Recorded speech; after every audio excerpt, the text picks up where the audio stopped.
প্রথম বাংলাদেশ আমার শেষ বাংলাদেশ, জীবন বাংলাদেশ আমার মরণ বাংলাদেশ। প্রথম বাংলাদেশ আমার শেষ বাংলাদেশ, জীবন বাংলাদেশ আমার মরণ বাংলাদেশ। প্রথম বাংলাদেশ আমার শেষ বাংলাদেশ, জীবন বাংলাদেশ আমার মরণ বাংলাদেশ।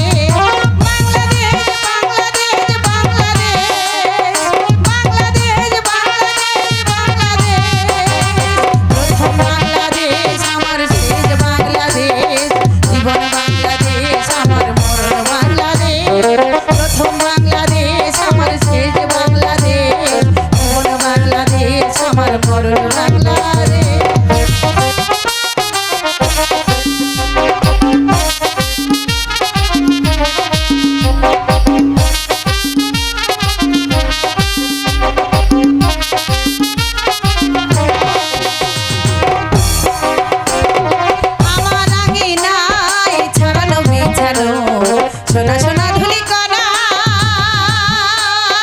মাটির মমতায় ঘাস ফসলে সবুজের আলপনা। আমার গায় ছাড়ানো বেছানো সোনা সোনা ধুলি করা মাটির মমতায় ঘাস ফসলে সবুজের আলপনা। আমার তাতে হয়েছে স্বপ্নের জীবনা, আমার তাতে হয়েছে স্বপ্নের জীবনা। প্রথম বাংলাদেশ আমার শেষ বাংলাদেশ, জীবন বাংলাদেশ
যাত্রা পালা গান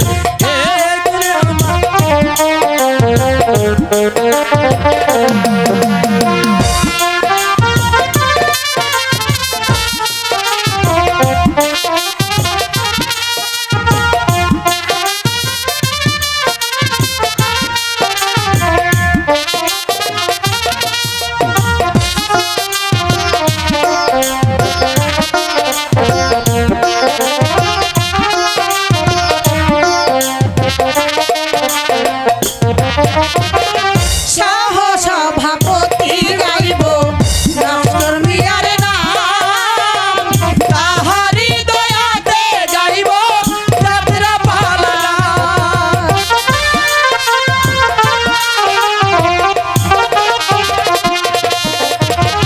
সহসভাপতি গাইব নস্কর মিয়ার নাম, তাহারি দয়াতে গাইব যাত্রা পালা গান জামালপুরের পূর্ব পাশে,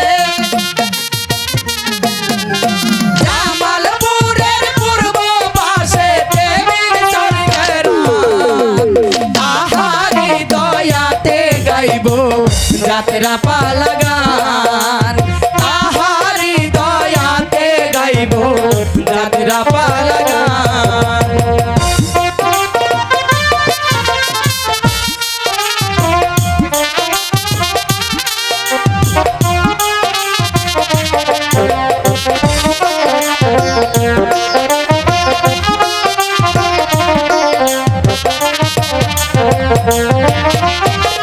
ম্যানেজারি গাইব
যাত্রা পালা গান তাহারি দয়াতে গাইব যাত্রা পালা গান।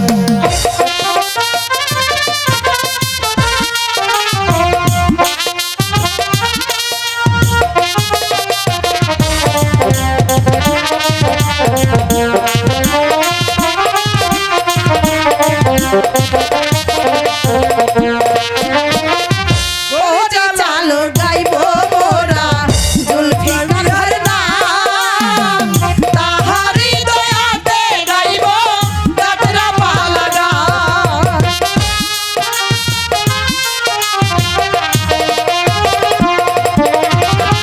ওরে চালো গাইব মোরা জুলফির মেলার নাম তাহারি দয়াতে গাইব যাত্রা পালা গান।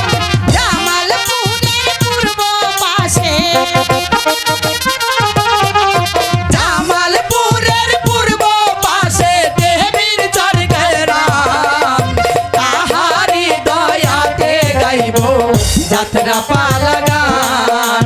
তাহারি দয়াতে গাইব যাত্রা পালা গান।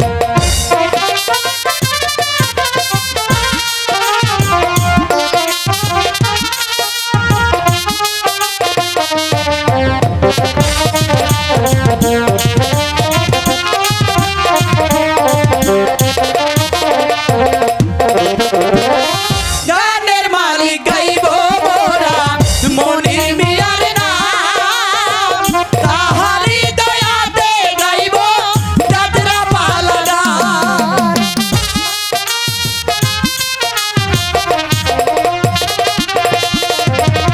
গানের মালিক গাইব মোরা মনির মিয়ার নাম তাহারি দয়াতে গাইব যাত্রা পালা গান। জামালপুরের পূর্ব পাশে জামালপুরের পূর্ব পাশে দেবীর চরকের রাম তাহারি দয়াতে গাইব যাত্রা পালা গান। তাহারি দয়াতে গাইব যাত্রা পালা গান।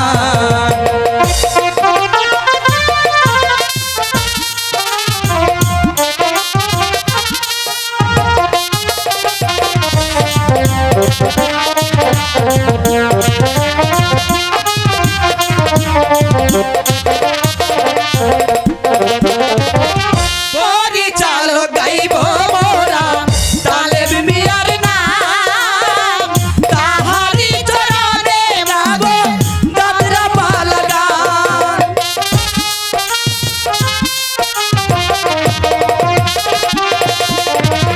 পরিচালক গাইব মোরা তালেব মিয়ার নাম তাহারি চরণে গাইব যাত্রা পালা গান। জামালপুরের পূর্ব পাশে জামালপুরের পূর্ব পাশে দেবীর চরকের রাম তাহারি দয়াতে গাইব যাত্রা পালা গান। তাহারি দয়াতে গাইব যাত্রা পালা গান।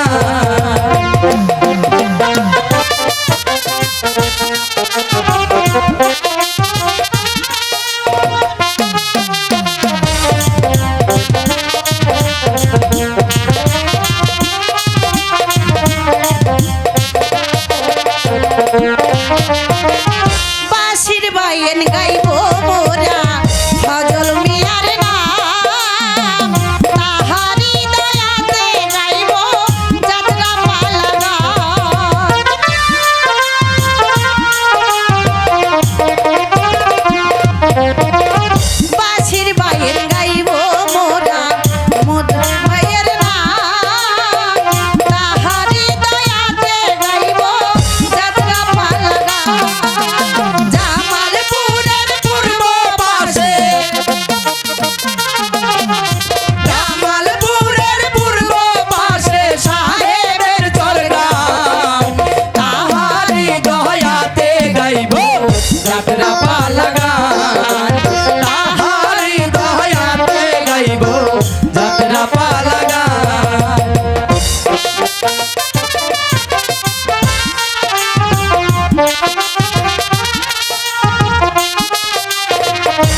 আপন দুলাল গান আজকে মোরা গাইব সবাই আপন দুলাল গান এই তো আমার দেশ সোনার বাংলাদেশ, এই তো আমার দেশ সোনার বাংলাদেশ। দোয়েল শ্যামা কোকিল ডাকে সুরের নাইকো শেষ, দোয়েল শ্যামা কোকিল ডাকে সুরের নাইকো শেষ।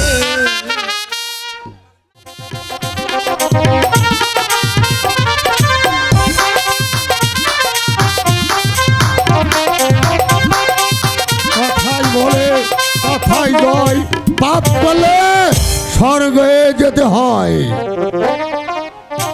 না, শাস্ত্রে বলে তথা ধর্ম তথা জয়, পাপ করলে নরকে যেতে হয়। মানি না ধর্মদেব তোমার কথা, কথাই বলে যথাই অধর্ম তথাই জয়, পাপ করলে স্বর্গবাসী হয়। না, শাস্ত্রে বলে তথা ধর্ম তথা জয়, পাপ করলে নরকে যেতে হয়। বিশ্বাস করি না তোমার কথা। শাস্ত্রে আছে যথায় ধর্ম তথাই জয়, পাপ করলে স্বর্গবাসী হয়। কৃষ্ণ হরে কৃষ্ণ। এই যে দেখো, ওই তো এই তো। ওই দেখি বৌদ্ধিক দেখা যাচ্ছে। এই। চলো আমরা ওই বৌদ্ধিকের কাছে যে বলবো বৌদ্ধিক। আমাদের মা যে কে বড়, আমি না তুমি? বৌদ্ধিক, বৌদ্ধিক। আমি হয়েছে ধর্মদেব, আমি বলছি এই পৃথিবীর মাঝে আমি সবার বড়, আর ও বলছে ও বড়। এবার তুমি আমাদেরকে হ্যাঁ, বিচার করে হ্যাঁ, দাও বৌদ্ধিক। আমাদের মধ্যে কে বড় এবং কে ছোট। তোকে বলে দিতে হবে এই পৃথিবীতে আমি ও ধর্মদেব বড় নাই ধর্মদেব বড়। দেখুন, আপনারা হচ্ছেন দেববংশীয় আর আমি সামান্য একজন মানব। আমি কি আপনাদের বিচার করে দিতে পারবো? অবশ্যই পারবে। তবে কে করে দিবে? কেন পারবে? কেন পারবে না? তবে বলো আমাদের বিচার কে করে দিতে পারবে? ওই যে সম্মুখে দেখা যাচ্ছে রাজা ধনপতির রাজপ্রাসাদ, ওখানে গেলে আপনাদের সূক্ষ্ম বিচার পাবেন। আমি এখন আসি বাবা, হরে কৃষ্ণ। ওই সামনে দেখা যাচ্ছে। আজ চলে যাচ্ছি রাজা ধনপতির কাছে, সেইখানে গিয়ে আমরা বিচার পাঠ হব। রাজা ধনপতি আমাদের বিচার করে দেবে এই পৃথিবীতে আমি অধর্মদেব পড়ো না তুমি ধর্মদেব পড়ো। শাস্ত্রে আছে যথাই অধর্ম তথাই জয়, পাপ করলে স্বর্গবাসী হয়। পাপ করলে ওই নরকে যেতে হয়। আমি চলে যাচ্ছি ওই প্রতীকের কথা মতো রাজা ধনপতির কাছে। সে যদি আমাদেরকে সূক্ষ্ম বিচার করে দেয় তাহলে ভালো, আর যদি না দেয় তাহলে দেব আমাকে, আমি তাকে অভিশাপ অভিশাপ।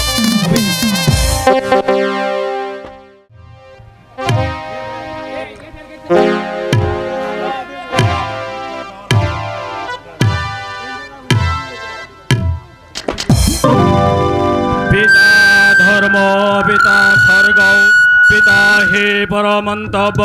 অগো পিতা, আপনি স্বর্গ হতে আশীর্বাদ করুন পিতা, আমি যেন পারি এই ধর্ম রাজ্যটাকে ঠিকই মতো পরিচালনা করতে। কই হাই মন্ত্রী জং বাহাদুর। জয় হোক মহারাজের, জয় হোক। বলুন না মহারাজ, আপনি আমায় কি জন্য স্মরণ করেছেন মহারাজ? মন্ত্রী জং বাহাদুর, আমার রাজ্যের হিন্দু মুসলিম গরিব দুঃখী প্রজা সাধারণ কি সুখে শান্তিতে দিনাতিবাদ করছে নাকি ক্ষুধার জ্বালায় হাহাকার করছে? আজ্ঞে মহারাজ, আমি গিয়েছিলাম প্রজা মহলে, প্রজাগণ বেশ সুখ শান্তিতে বসবাস করছে আর আপনার জয় কীর্তন করছে মহারাজ। মন্ত্রী জং বাহাদুর, মহারাজ, আপনার এই মুখে প্রজাদের সুখের সংবাদ শুনে আমি খুবই আনন্দিত। হ্যাঁ, মহারাজ। তবে একটি কথা ইয়াদ রাখবেন মন্ত্রী জং বাহাদুর, আমার রাজ্যে গরিবী দুঃখী হিন্দু মুসলিম প্রজা সাধারণ জন ক্ষুধার জ্বালায় হাহাকার না করে। তাই যেখানে খাদ্যের প্রয়োজন সেখানে খাদ্য পৌঁছে দিবেন, যেখানে বস্ত্রের প্রয়োজন সেখানে বস্ত্র পৌঁছে দিবেন, যেখানে ঔষধের প্রয়োজন সেখানে ঔষধ পৌঁছে। আজ্ঞে মহারাজ, আমি আপনার আদেশ যথাযোগ্য মর্যাদার সহিত পালন করব মহারাজ। মন্ত্রী জং বাহাদুর, বলুন মহারাজ। আমি আজ নিশীতে কি স্বপ্ন দেখলাম মন্ত্রী জং বাহাদুর, আমার এই ধর্ম রাজ্যটা রাহু যেন গ্রাস করছে। মহারাজ, স্বপ্ন কোনোদিনে বাস্তবে পরিণত হয় না। তা যদি হতো মহারাজ, তাহলে চন্দ্র সূর্য উদিত হতো না মহারাজ। মহারাজার জয় হোক, মহারাজার জয় হোক। মহারাজ, দুজন স্বর্গীয় ব্রাহ্মণ আপনার সাক্ষাৎ প্রার্থী মহারাজ। হঠাৎ দুজন ব্রাহ্মণ আমার সাক্ষাৎ প্রার্থী, আমি যে কিছুই বুঝতে পারছি না। সেনাপতি মীর কাসেম, মহারাজ, ব্রাহ্মণ দ্বয় কোথায়? ওদেরকে আমি প্রাসাদের বাইরে রেখে এসেছি মহারাজ। যাও সেনাপতি মীর কাসেম, ব্রাহ্মণ দ্বয়কে সসম্মানে রাজ দরবারে হাজির করো। এই কে আছিস? ব্রাহ্মণ দয়কে দরবারে পাঠিয়ে দে। যথায় অধর্ম তথায় জয়, পাপ করলে স্বর্গবাসী হয়। শাস্ত্রে বলে তথা ধর্ম তথা জয়, পাপ করলে এই নরকে যেতে হয়। তাই কি রাজা ধনবতী? হ্যাঁ, এই অদমের নামে হচ্ছে রাজা ধনবতী রায়। কিন্তু আপনাদের কি হেতু আগমন?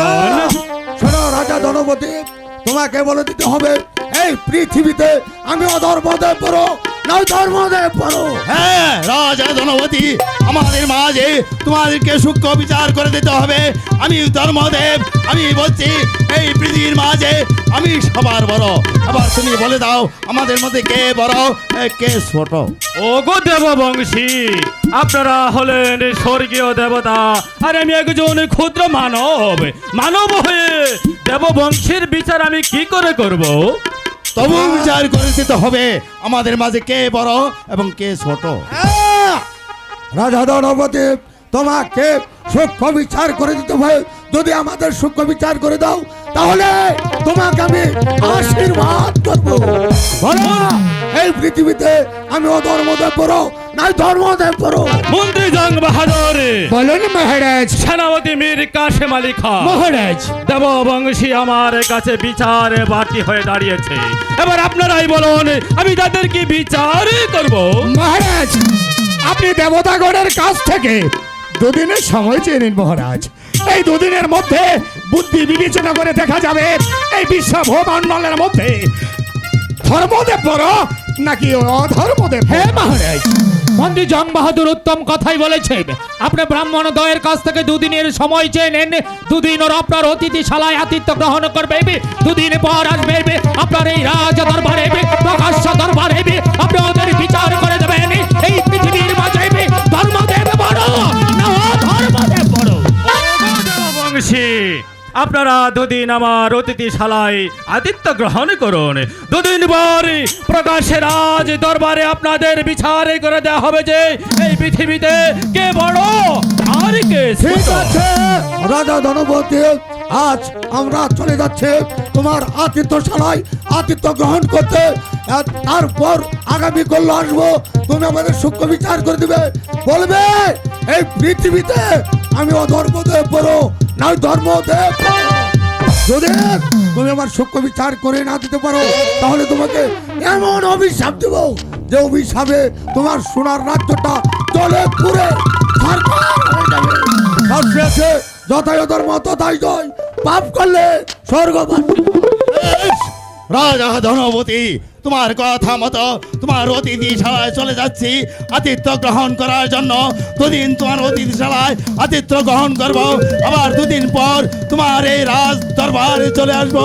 সেদিন তুমি এই প্রকাশ্য রাজ দরবারে আমাদেরকে সূক্ষ্ম বিচার করে দেবে আমি বড় নবধর্ম বড়, জয় ধর্ম ঠাকুরের জয়। পাপ করলে ওই নরকে যেতে হয়। মন্ত্রী জং বাহাদুর, মহারাজ, সেনানায়ক মীর কাসেম আলী খান, মহারাজ, আপনাদের যুক্তি মতোই দেবগণের কাছ থেকে আমি দুদিনের সময় চেয়ে নিয়েছি। এই দুদিন তারা আমার অতিথিশালায় আতিথ্য গ্রহণ করবে। দুদিন পর যারা যখন পুনরায় রাজ দরবারে বিচার বাটি হয়ে দাঁড়াবে, এবার আপনারাই বলুন আমি তাদের কি বিচার করব? আচ্ছা মহারাজ, আপনি আমাদেরকে আদেশ দিন। আমরা কৃত্রিম উপায়ে দুটি আসনের ব্যবস্থা করব। একটি আসন থাকবে স্বর্ণ দ্বারা নির্মিত, অন্য আসন থাকবে রূপা দ্বারা নির্মিত, এবং কি আসন দুটি বসন দ্বারা আবৃত থাকবে। কেউ যেন বুঝতে না পারে কোনটি স্বর্ণের আর কোনটি রূপোর। তারপর দেবগণ এসে তারা নিজ নিজ দায়িত্বে আসন গ্রহণ করবে। যে বসবে স্মরণের আসনে সে হবে বড়, আর যে বসবে উপর আসনে সে হবে ছোট মহারাজ।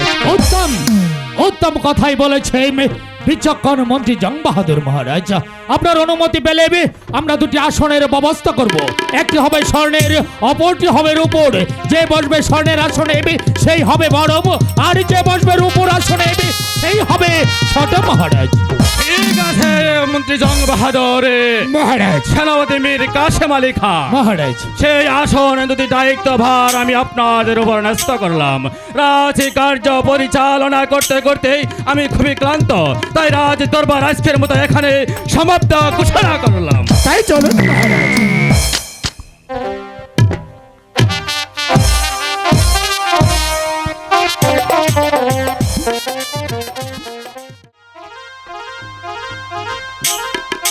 মন্ত্রী জং বাহাদুর মহারাজ, সেনানায়ক মীর কাসেম আলী খান মহারাজ। আপনাদের বিচার সবার আয়োজন কি শেষ হয়েছে? হ্যাঁ মহারাজ।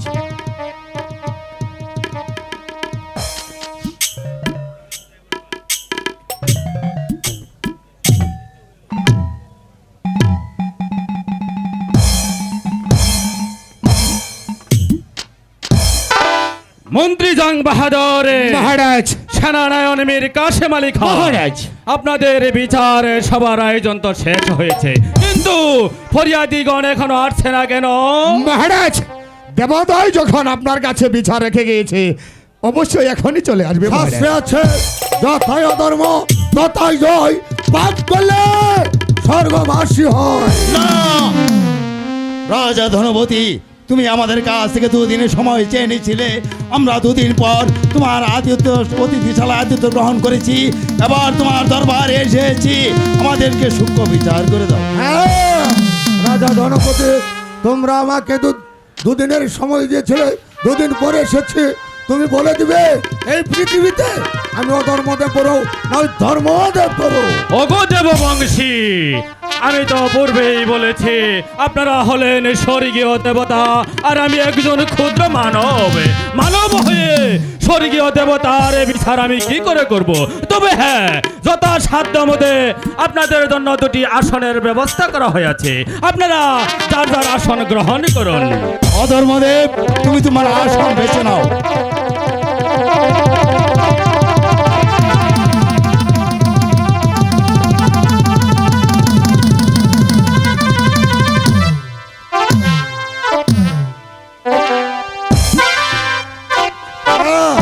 রাজা ধনপতি, এবার বলো রাজা ধনপতি, আসন গ্রহণ করলে তুমি আমাদের সূক্ষ্ম বিচার করে দিবে।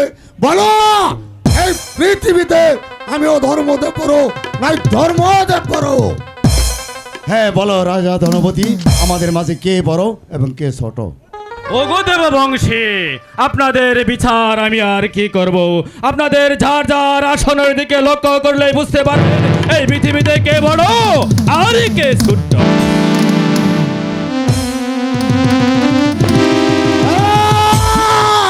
রাজা ধনপতি, তুমি আমাকে চক্রান্ত করে ঠকিয়েছ। আজ আমি চলে যাচ্ছি, তোমাকে আমি অভিশাপ দিয়ে যাচ্ছি। অভিশাপ দিয়ে যাচ্ছি। আমার অভিশাপে তোমার এই সোনার রাজ্যটা জলে পুরে ছারখার হয়ে যাবে। দিয়ে যাচ্ছি আমি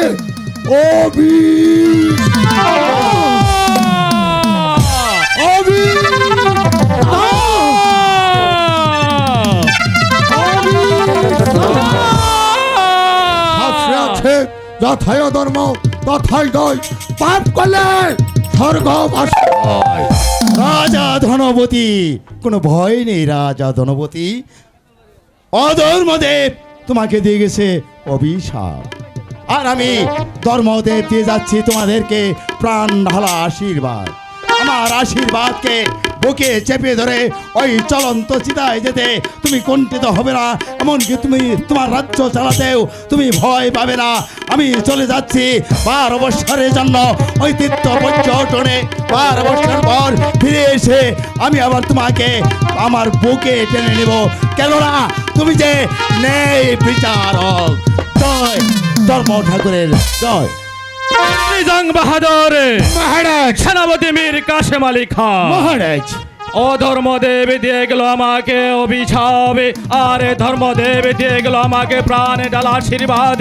এবার আপনারাই বলুন আমি কোন পথ অবলম্বন করব? মহারাজ ধর্মদেব আপনাকে দিয়ে গেছে অভিশাপ, তাছাড়া ধর্মদেব আপনাকে দিয়ে গেছে আশীর্বাদ। আপনি ধর্মদেবের আশীর্বাদ বুকে আগলে রেখে ওই অগ্নিকুণ্ডে চাপ দিতেও দ্বিধাবোধ করবেন না মহারাজ। হ্যাঁ মহারাজ, মন্ত্রী জং বাহাদুর উত্তম কথাই বলেছে। কেননা আমিও বলছি আপনি সূক্ষ্ম বিচারই করেছেন। এই পৃথিবীতে ধর্মই হচ্ছে সবথেকে বড়, ধর্মের চেয়ে বড় আর কিছু নেই। তাই তো আপনার বিচারে ধর্মদেবকে করেছেন বড় আর অধর্মদেবকে করেছেন ছোট। অধর্মদেব দিয়ে গেছে আপনাকে অভিশাপ, আর ধর্মদেব দিয়ে গেছে আপনাকে প্রাণদাল আশীর্বাদ। ধর্মদেবের আশীর্বাদ বুকে আগলে রেখে এই ধর্মপুর রাজ্যটা পরিচালনা করবো। ধর্মকে বুকে আগলে রেখে জ্বলন্ত চিতায় প্রবেশ করতে হবে, কুণ্ঠিত হবেন না। কেন না এই পৃথিবীতে ধর্মই হচ্ছে সবচেয়ে বড়, ধর্মের চেয়ে বড় আর কিছু নেই মহারাজ। ঠিক আছে মন্ত্রী জং বাহাদুর, মহারাজ সেনাপতি মীর কাশেম আলী খান। মহারাজ ও ধর্মদেবের অভিশাপকে প্রত্যাখ্যান করে ধর্মদেবের আশীর্বাদকে বুকে আগলিয়ে রেখে আমি জ্বলন্ত চিতায় যাবতীয় দ্বিধাবোধ করবো না। রাজে কার্য পরিচালনা করতে করতে আমি বড় ক্লান্ত, তাই দরবার আজকের মতোই মুলতবি ঘোষণা করছি।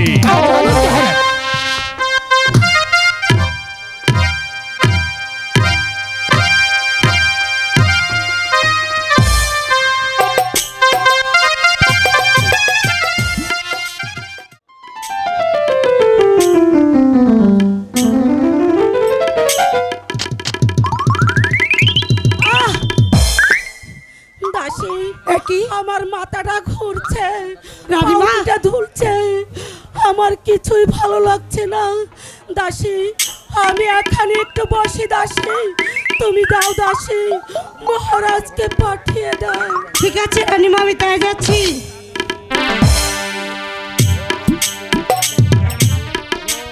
রাজলক্ষ্মী,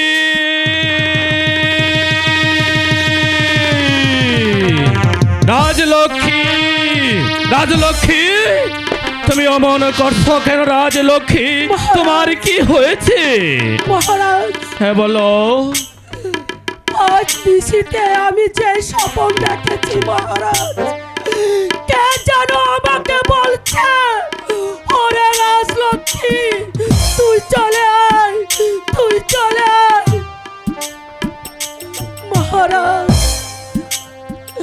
আমি হয়তো আর বাঁচবো না মহারাজ, আমি বুঝি আর বাঁচবো না। আহ, রাজলক্ষ্মী, তুমি অমন করছো কেন? রাজলক্ষ্মী, তুমি চলে গেলে আপন আরে দুলাল কে কে দেখবে? রানী রাজলক্ষ্মী কে দেখবে? মহারাজ, ওই তো চেয়ে দেখেন মহারাজ, ওই তো চেয়ে দেখেন, কে যেন বলছে, ওরে রাজলক্ষ্মী তুই চলে আয় পর পারে।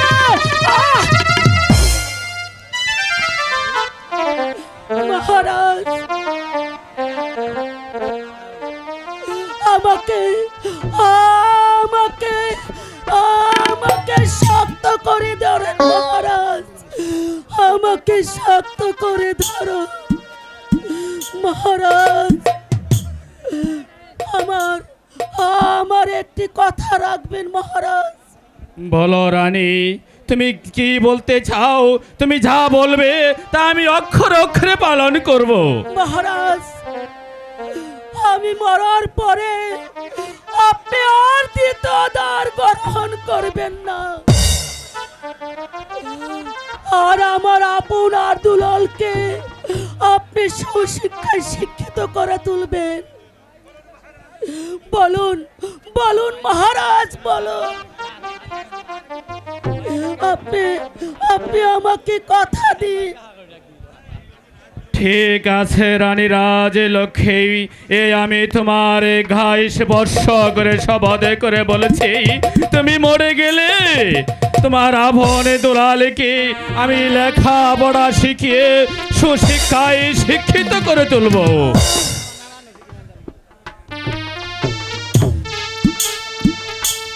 আর আমি দ্বিতীয় দ্বার গ্রহণ করব না রানী। শুনে শুনে আমি খুব শান্তি পেলাম মহারাজ। এবার আমি মরাও শান্তি পাবো মহারাজ, মরাও শান্তি পাবো। মহারাজ,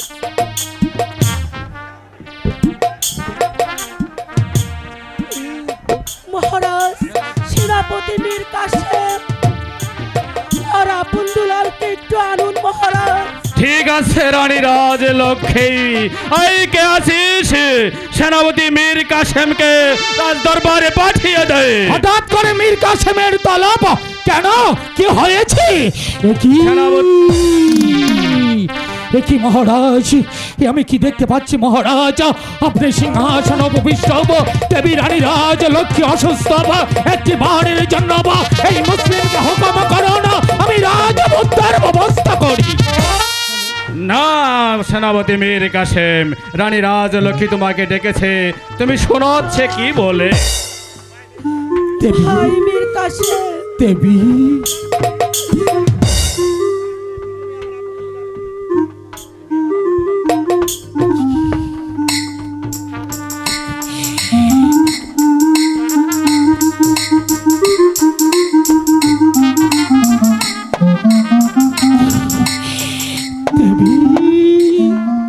ভাই মীর কাসেম, বলুন দেবী। তুমি আমার আপন দুলালকে সুশিক্ষায় শিক্ষিত করবে বলো ভাই, তুমি আমায় কথা দাও। কথা দিলাম দেবী, কথা দিলাম। আমার মৃত্যুর পর মহারাজ যেন দ্বিতীয় দ্বার গ্রহণ না করতে পারে। দেবী আর আপন দুলাল বড় হলে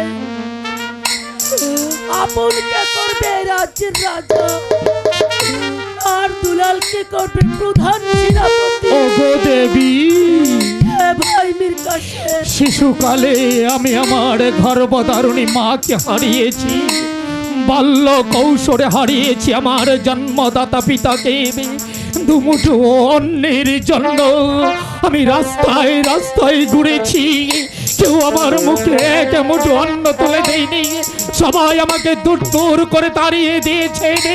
আপনি একদিন এই মহল থেকে মায়ের মন্দিরে যাচ্ছিলেন পুজো করে, রাস্তার পাশে আমি ডুকরে ডুকরে কাঁদছিলাম, আপনি আমাকে বলেছিলেন ওরে কাঁদছিস কেন? আমি বলেছিলাম আমার ক্ষুধা লেগেছে, আমাকে খেতে দাও।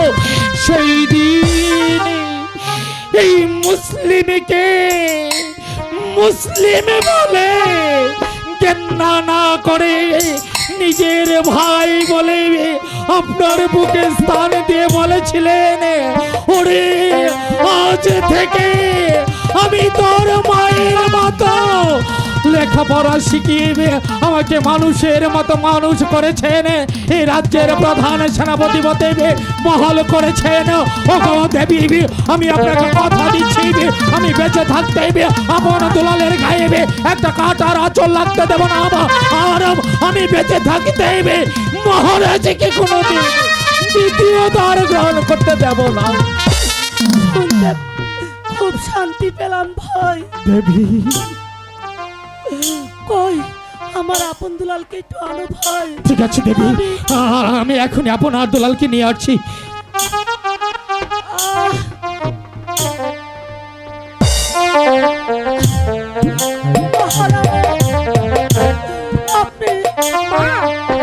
মা, কি হয়েছে মা?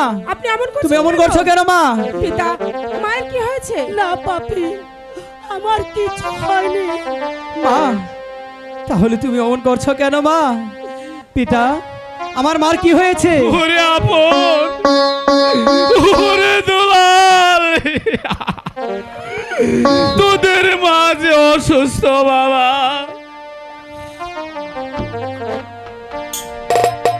ভাই বাবা আপন, ভাই বাবা দুলাল, ভাই মীর কাসেম, তুমি এদিকে এসো ভাই, আমার কাছে এসো।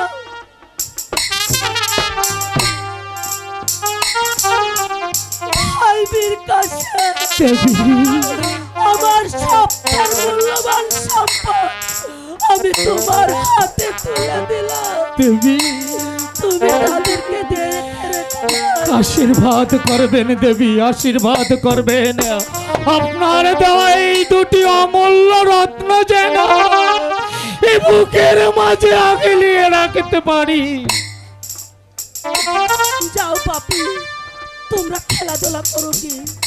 চল মানিক, ওই বাগানে বসে তাই তোর চল, খেলা চল। দেখি। দাদা তাই চল চল। বাবা।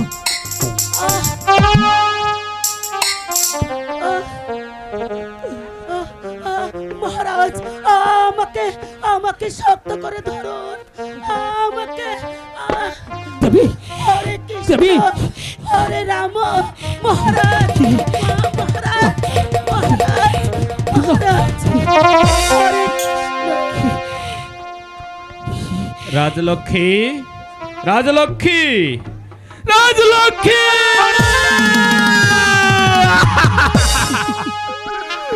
রানী রাজলক্ষ্মী,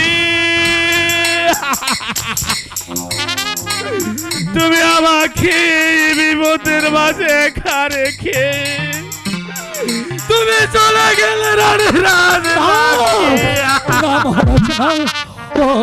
অমন কথা বলবেন না মহারাজ, অমন কথা বলবেন না। দেবী রানী রাজ লক্ষ্মী আমাদেরকে ফাঁকি দিয়ে মনে করে চলে যেতে পারে না। কথা বলুন দেবী, কথা বলুন। একবার আমাকে ভাই বলে ডাকুন দেবী। সেনাপতি মেয়ের কাছে মহারাজ, রানী রাজলক্ষ্মী এই পৃথিবীর মায়া ছেড়ে চলে গিয়েছে। মহারাজ, আপনি আপনার এই দুলালিকে দেখে আনুন, শেষবারের মতো ওরা ওদের মাকে একেবারে দেখে যায়। কিন্তু ভাবছি মহারাজ, আপনার দুলাল এসে যখন ওদের মাকে মা মা বলে ডাকবে, যখন দেবী রানী রাজ লক্ষ্মী ওদের ডাকে সাড়া না দেবে, তখন আমরা আপনার দুলালকে কি বলে সান্ত্বনা দেব মহারাজ? আমি আমি আপনার দুলালকে এক্ষুনি নিয়ে আসছি মহারাজ।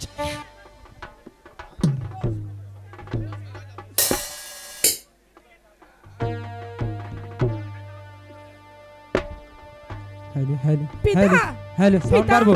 পিতা, পিতা, মা, মায়ের কি হয়েছে? পিতা, মায়ের কি বলুন। হয়েছে পিতা? বলুন, মায়ের কি হয়েছে?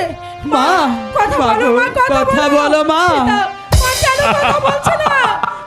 পিতা, ওরে আপন, পিতা, ওরে দুলাল, পিতা, তোদের মা হ্যাঁ, কি হয়েছে মার? বলো না পিতা। ও আপনি পিতা কাছে মায়ের কি হয়েছে?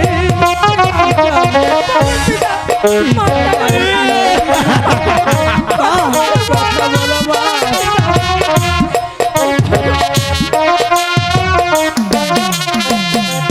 হাই গো আমার মায়া কি হয়েছে পিতা বলে দেন মোদের রে গো, বলে দেন মোদের রে। মা, কথা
না হয় বাতি কথা বলো একবার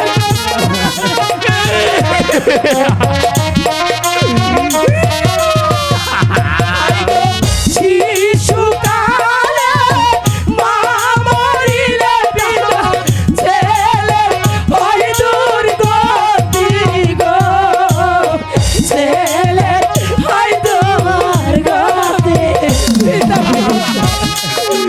ওরে আপন, ওরে দুলাল, তোরা দুঃখ করিস নে রে বাবা। আমি রয়েছি, তোদের কাকা রয়েছে। আয়, ওঠো ওঠো মাদানি আখি মেলে যাও কথা বলো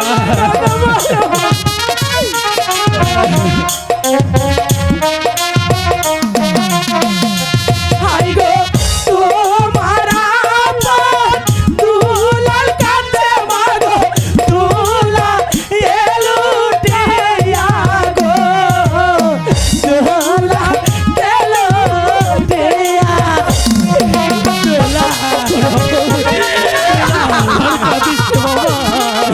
ওরে আপন, ওরে দুলাল, তোদের কান্নাতে আমি আর সইতে পারছি না বাবা। বলবে না রে বাবা, আমি আর সইতে পারছি না। আমাদের মা কেন কথা বলছে না মা মাগো মাগো কথা বলো মা কথা বলো কথা বলো চুপ কর বাবা বোন, চুপ কর দুলাল। এভাবে কেঁদে কেঁদে চোখের জলে যদি সাগর বইয়ে দেশে মানি, তবু তবু তোদের মার কোনো দিন কথা বলবে না রে বাবা, আর কোনো দিন কথা বলবে না। মহারাজ, সেনাপতির কাছে আপনিও যদি আপনার দুলালের সাথে এমনি ভাবে ভেঙে পড়ুন, তাহলে এই মাতৃহারা দুটি সন্তান আপনার দুলালকে কে সান্ত্বনা দেবে মহারাজ? তাই বলছি, আপনার দুলালকে নিয়ে আপনি কক্ষে যান। আমি দেবী রানী রাজ লক্ষ্মীর মৃতদেহ করে দুলাল সৎকারের ব্যবস্থা করি মহারাজ। ঠিক আছে সেনাপতি মীর কাছে, রানী রাজ লক্ষ্মীর সৎকারের দায়িত্ব আমার। আমি আপনার উপর নিয়ে আপনার দুলালকে নিয়ে চলে যাচ্ছি।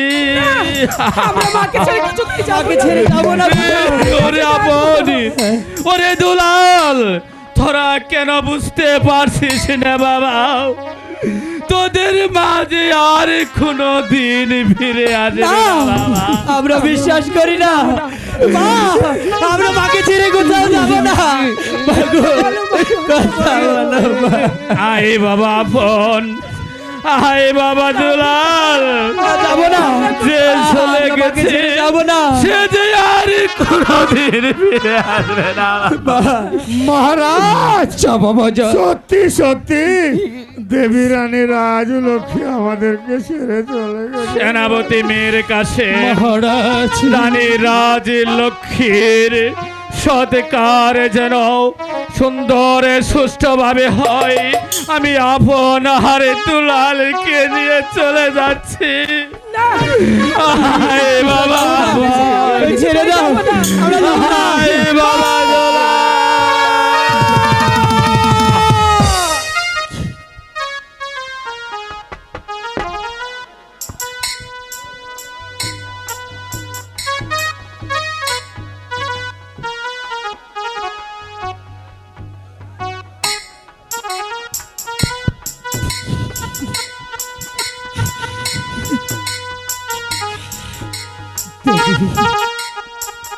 দেবী, সেদিন আমাকে রাস্তা থেকে তুলে এনে আপনার বুকে স্থান দিয়ে বলেছিলেন, ওরে মুসলিম, কে বলেছে তোর মা নেই? আজ থেকে আমি তোর মা। মা, মা গো, ও মা, এই সুন্দর পৃথিবী ছেড়ে তুমি পরলোকে গমন করলে মা। যাবার পূর্ব মুহূর্তে তোমার আপনার দুলালকে রেখে গেলে এই মুসলিমের হাতে। মাগো, তুমি স্বর্গ থেকে শুধু এই মুসলিমের জন্য আশীর্বাদ করো, আমি যেন পারি তোমার দেওয়া প্রত্যেকটি দায়িত্ব অক্ষরে অক্ষরে পালন করতে। এখানে আর এক মুহূর্ত নয় দেবী, এই মুহূর্তে আমি তোমার মৃতদেহ সৎকার করব।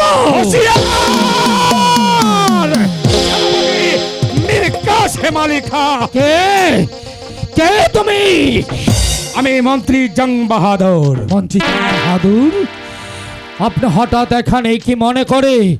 তুমি দেবী রানী রাজ লক্ষ্মীর দেহ স্পর্শ করো না। কিন্তু কেন? তবে যদি দেবী রানী রাজ লক্ষ্মীর দেহ স্পর্শ করো, তাহলে দেবী রানী রাজ লক্ষ্মীর দেহ পবিত্র হয়ে যাবে, সে কোনোদিন স্বর্গে যেতে পারবে না। না না না মন্ত্রী জং বাহাদুর, না, এমন কথা বলবেন না। আমি মুসলিম, আমি যদি দেবী রানী রাজ লক্ষ্মীর মৃতদেহ স্পর্শ করিবি, তাহলে আমার মায়ের মতো দেবী রানী রাজ লক্ষ্মী স্বর্গে যেতে পারবে না। বলুন মন্ত্রী জং বাহাদুর, আমাকে কি করতে হবে? আমি কি করলে দেবী রানী রাজ লক্ষ্মী স্বর্গে যেতে পারবে? তুমি বিজাত বিধর্মী মুসলমান, তুমি এখান থেকে চলে যাও। আমি দেবী রানী রাজ লক্ষ্মীর সৎকার করব।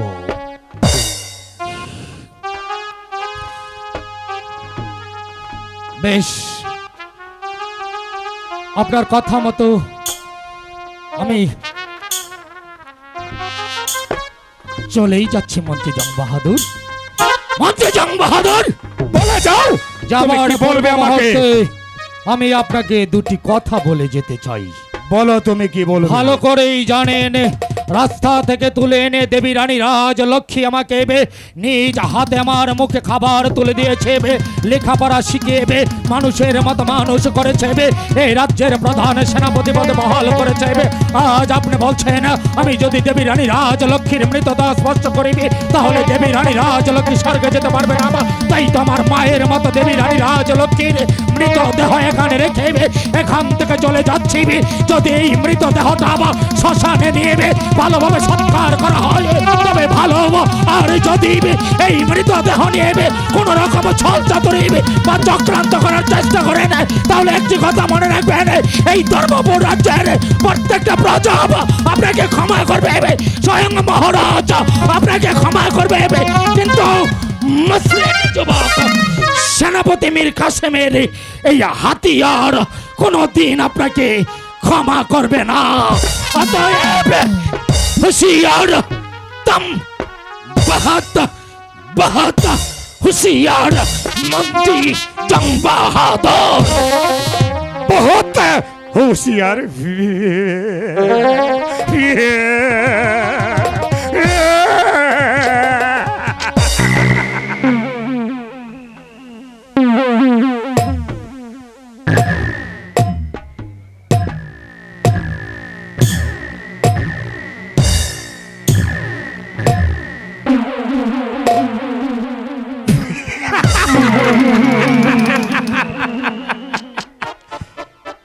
আকাশ বাতাস আমাকে ক্ষমা করতে পারে, 33 কোটি দেব দেবতা আমাকে ক্ষমা করতে পারে, শেখ মহারাজ আমাকে ক্ষমা করতে পারে, কিন্তু বিজাত মুসলমানের হাতিয়ার আমাকে ক্ষমা করবে না। আরে যা যা যা যা যা, তুমি গিয়ে তোমার ওই মহারাজকে সান্ত্বনা দাও। আমি মন্ত্রী জং বাহাদুর, আমি ইচ্ছে করলে যে কোনো মানুষকে হাসাতেও পারি, আবার কান্নার সাহ করে।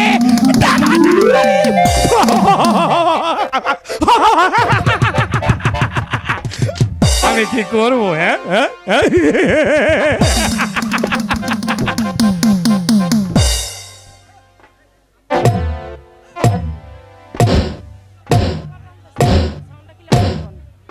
হ্যালো,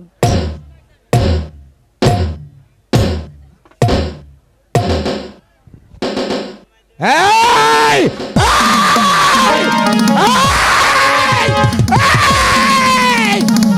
এই দেবী রানী রাজলক্ষ্মী, আমি তোমার কাছে এমন কি অপরাধ করেছিলাম?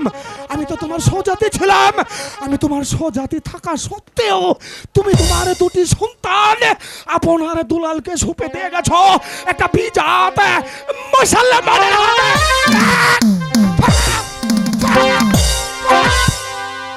আমার ইচ্ছে করছে এই মুহূর্তে তোমার মৃতদেহটাকে না না দেবী রানী রাজলক্ষ্মী, তুমি যে প্রতিহিংসার আগুন আমার বুকের মধ্যে জ্বালিয়ে দিয়ে গেছো, সেই প্রতিহিংসার আগুন তোমাকে পয়সার মারলে আমার এই দিলে শান্তি হবে না। এই দেবী রানী রাজলক্ষ্মী, তুমি মহারাজকে প্রতিজ্ঞা করিয়েছ সে যেন আর কোনোদিন দ্বিতীয় দ্বার গ্রহণ করে না।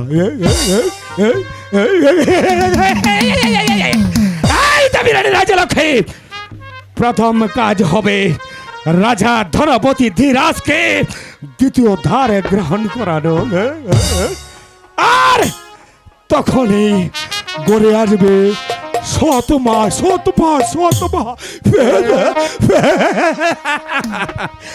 আর শত মায়ের চক্রান্তে তোমার স্নেহের দুটি সন্তান আপনার দুলাল এই ধর্মপল মাটির সাথে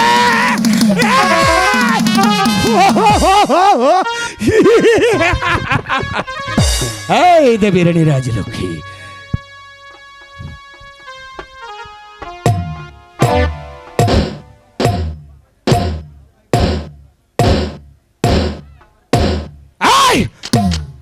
মনে করেছ তোমার দেহটা আমি শ্মশানে নিয়ে যাব?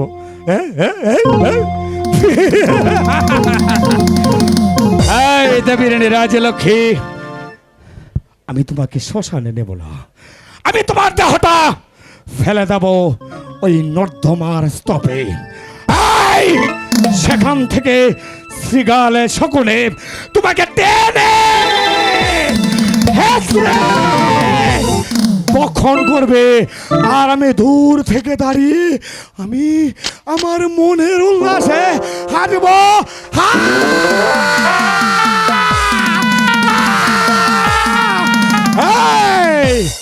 এই দেবী রানী রাজলক্ষ্মী, তুমি তোমার স্বামী সন্তানের করুণার্থনাদ শুনে তুমি স্বর্গে বসে বসে কাঁদবে, আমি মন্ত্রী জং বাহাদুর হাসব। তোমার কান্না আমার হাসি দুই মিলে সৃষ্টি হবে মহা প্রলয়। এবার চলো দেবী রানী রাজলক্ষ্মী, আমি তোমার দেহটার সৎকার এই কে আছিস, ডুমকে পাঠিয়ে দে।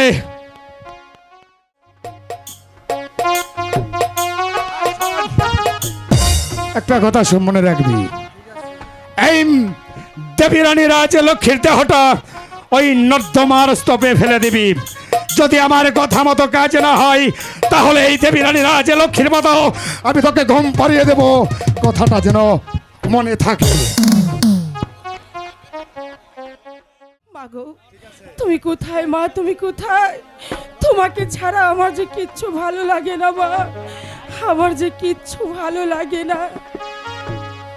মাগো, তোমার মতো নেই না কেহ আমায় বুকে টানি,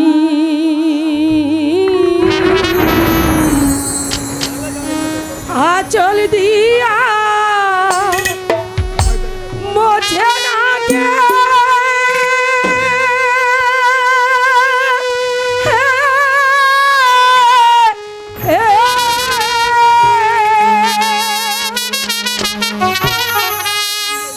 আচল দিয়া মোছে না কে আমার চোখের পানি। বলছিলাম জননী আমার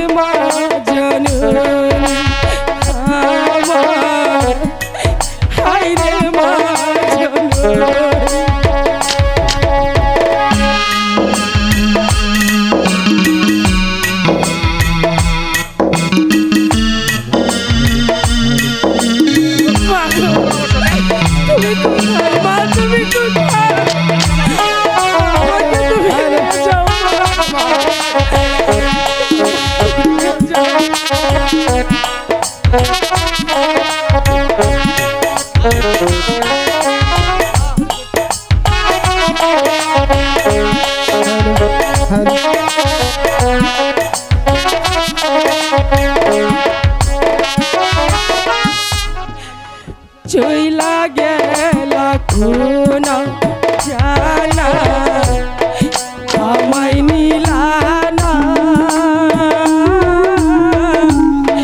পথে বইরা কান্দি আমি নাই যে সীমানা মাগো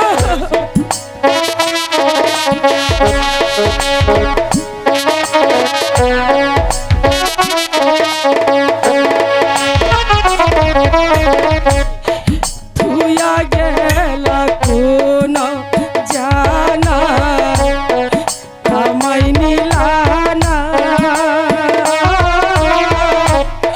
পথে পইরা কান্দি আমি নাই যে সীমানা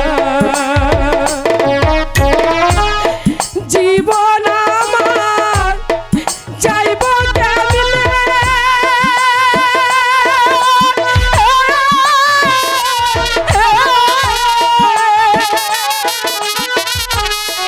জীবন আমার যাইব কেমনে একটু ভাবনি হায়রে মা জননী আমার হায়রে মা জননী হায়রে মা জননী আমার হায়রে মা জননী মাগো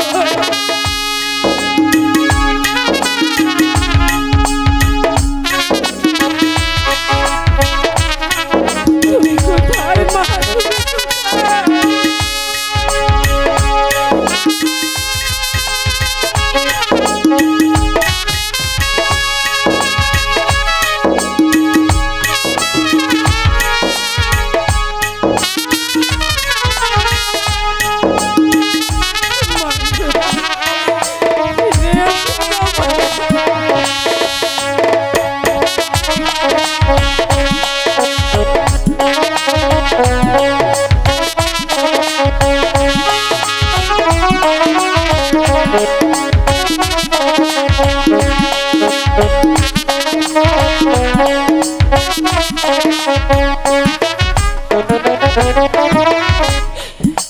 অনাদরে কাটে মাগো আমার জীব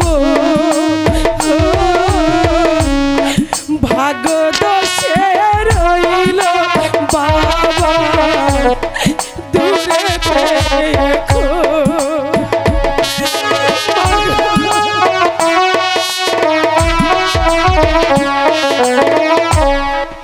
অনাদরে কাটে মাগো আমার জীব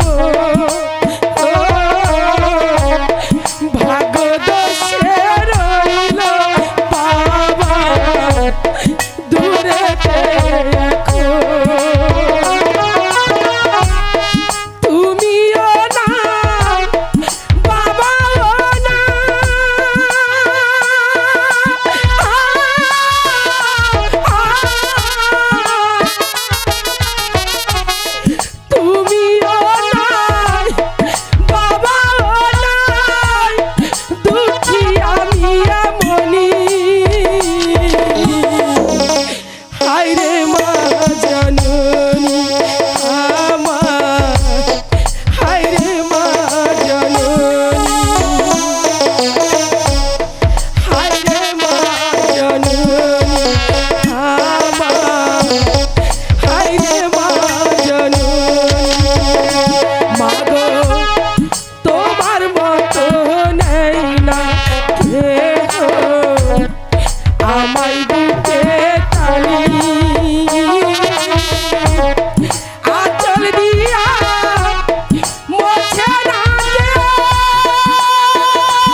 নাই রে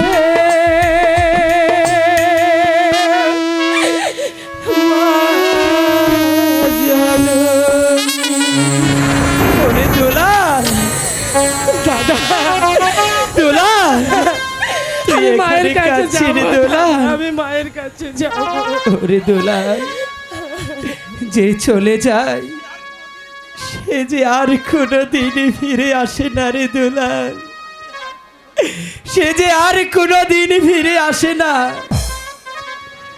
দুলাল, হাই রে দুলাল, আমার এই বুকের মাঝে আই দুলাল, আমি যে তোকে বুক ভরা ভালোবাসা দেব দুলাল। দাদা আই দুলাল, দাদা দুলাল। মায়ের মতো আপন কেহ নাই রে মায়ের মতো আপন কেহ না দুলাল, মা জননী নাই রে যাহা ত্রিভুবনে তাহার কেহ নাই রে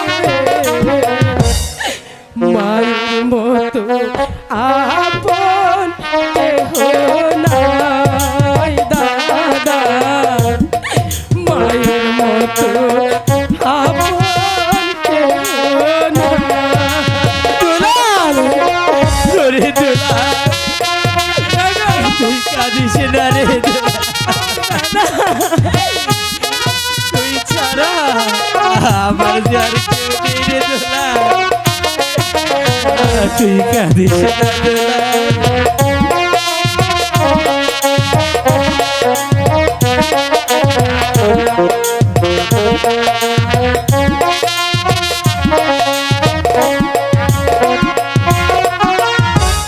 এ দুনিয়ায় নয়ন মেলে মাগো তোমায় দেখেছি দুলাল, তোমার কোলে হেসে খেলে এত বড় হয়েছি দুলাল, দুলাল, এ দুনিয়ায় নয়ন মেলে মাগো তোমায় দেখেছি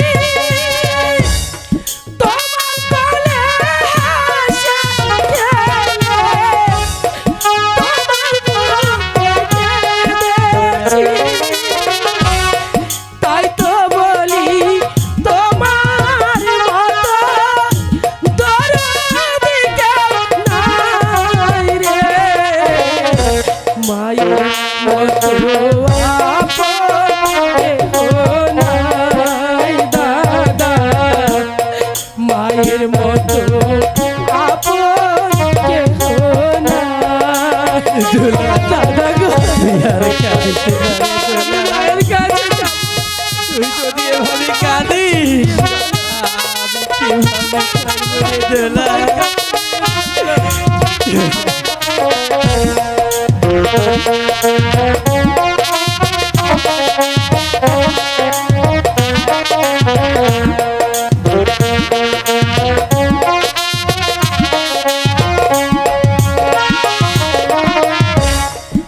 আমি আঘাত পাইলে মায়ে চোখে আসতো পানি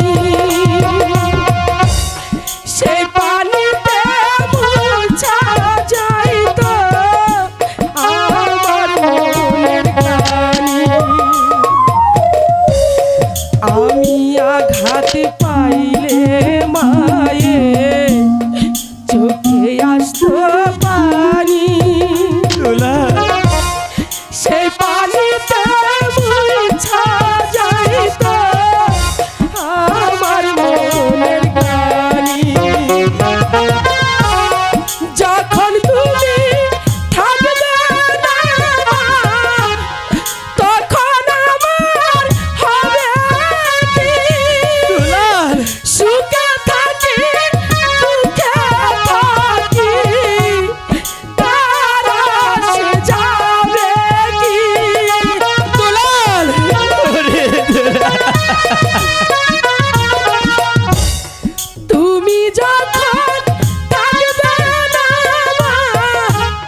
আপন কেহ নাই রে, মায়ের মতো আপন কেহ নাই। দুলাল মা জননী নাই রে যাহার, ত্রিভুবনে তাহার কেহ নাই রে, মায়ের মতো আপন কেহ নাই রে, মায়ের মতো আপন কেহ নাই রে, মায়ের মতো আপন কেহ নাই। রে দুলাল, তুই আর এভাবে কাঁদিস না রে দুলাল, তোর কান্নাই আমি যে আর সইতে পারছি না রে দুলাল। আপন পিতা, পিতা, তোরা আমার কাছে রে বাবা। পিতা দেখুন না পিতা, দুলাল শুধু কাছে, আমি মায়ের কাছে যাব পিতা।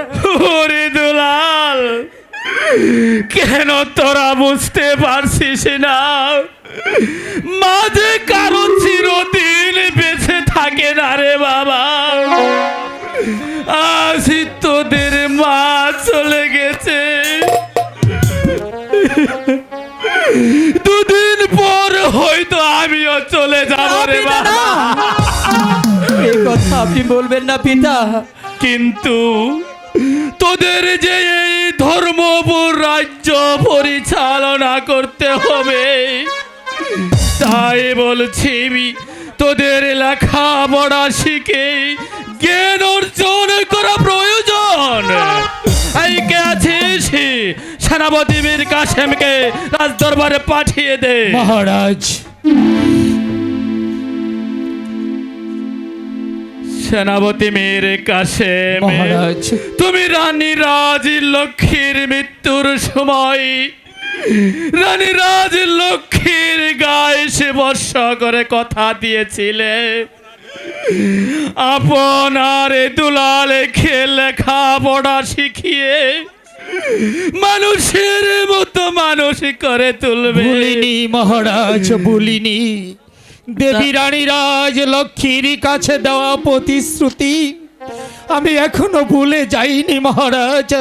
তাই তো বলছি, আপনার অনুমতি পেলে আপনার দুলালকে আমি আমার বাল্যকালের বন্ধু বঙ্কিম চ্যাটার্জির কাছে নিয়ে যাব। আমার বন্ধু বঙ্কিম চ্যাটার্জি আপনার আনন্দ দুলালকে লেখাপড়া শিখিয়ে মানুষের মতো মানুষ করবে। ঠিক আছে সেনাপতি মীর কাসেম, তোমার যে ভালো বন্ধু আর লোকটি অবশ্যই ভালো। যাও সেনাপতি মীর কাসেম, আমার মাতৃহারা দুটি সন্তান আপনার দুলালকে লেখাপড়া শিখার জন্য তুমি মাস্টারের বাড়িতে নিয়ে যাও। না দাদা, পিতা, আপনাকে ছেড়ে আমরা কিছুতেই যাব না। ওরে আপন, ওরে দুলাল, যাও বাবা, তোমরা তোমার কাকার সাথে লেখাপড়া শিখার জন্য মাস্টারের বাড়িতে যাও বাবা। না পিতা না, আপনাকে ছেড়ে আমরা কিছুতেই যাব আপনাকে না। ছেড়ে কোথাও যেতে পারবো না পিতা। ওরে অবুঝ বালক, কেন অবুঝ হচ্ছিস রে বালক? তোরা কেন বুঝতে পারছিস না? তোরা হয়েছিস রাজার পুত্র, একদিন বড় হয়ে এই ধর্মপুর রাজ্য তোদেরকে পরিচালনা করতে হবে রে মানিক। তাই বলছি, আর বিলম্ব না করে চল মাস্টারের বাড়িতে, তোরা তোদের পিতার কাছ থেকে বিদায় চেয়ে নে রে বাবা।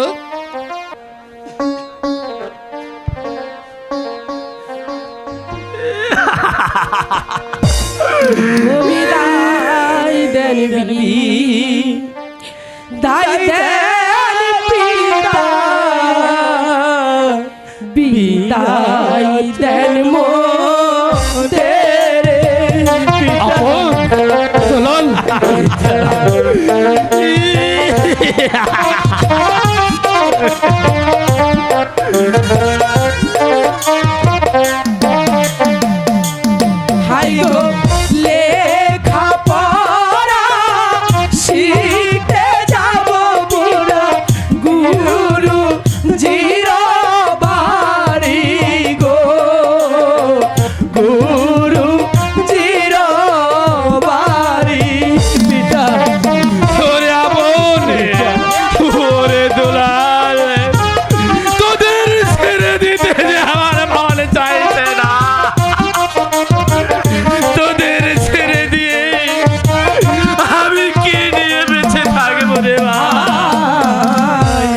এই আশীর্বাদ করবেন পিতা দিয়ে চরণ ধুলি পিতা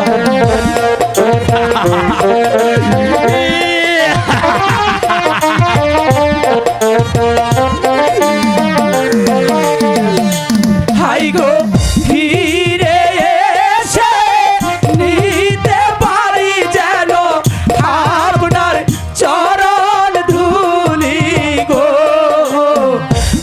আপনার চরণ ধুলি বীর কাছে আমি যে সহ্য করতে পারছি না শান্ত হন মহারাজ, শান্ত তাদের হন। বিদায় দিয়ে আমি কি নিয়ে বাঁচব? হায় বিদায় দেন বিদায় দেন পিতা বিদায় দেন মোদের পিতা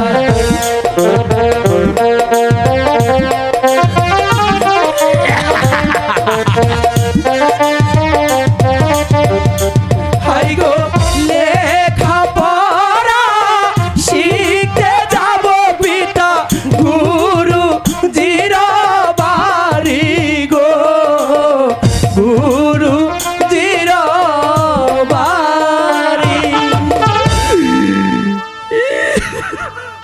যাও বাবা মহারাজ। বনে। পিতা যাও বাবা দুলাল, পিতা তোমরা তোমার কাকার সঙ্গে চলে যাও।